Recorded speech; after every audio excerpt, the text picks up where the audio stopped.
अक्टूबर को गोपाष्टमी है। उसी गोपाष्टमी के दिन से भगवान ने गौचारण शुभारंभ किया था, इसलिए उसको गोपाष्टमी कहते हैं। सनातन धर्मावलंबियों का नियम है वो प्रतिदिन गौ पूजन करें। शास्त्र की आज्ञा है पहली रोटी जब घर में बने तो उसको गाय को खिलानी चाहिए।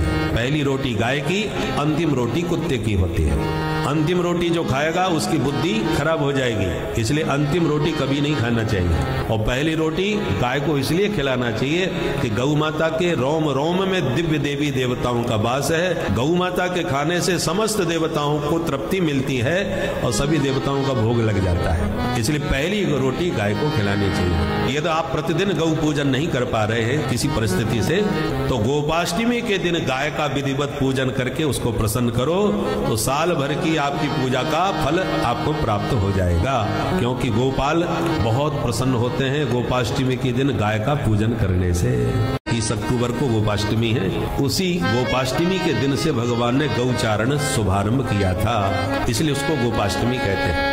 सनातन धर्मावलंबियों का नियम है वो प्रतिदिन गौ पूजन करें। शास्त्र की आज्ञा है पहली रोटी जब घर में बने तो उसको गाय को खिलानी चाहिए।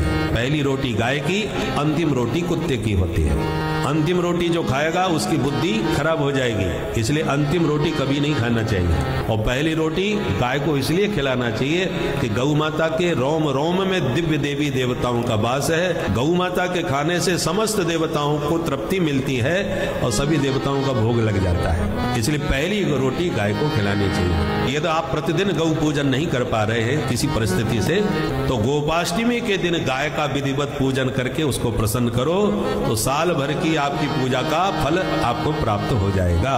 क्योंकि गोपाल बहुत प्रसन्न होते हैं गोपाष्टमी के दिन गाय का पूजन करने से।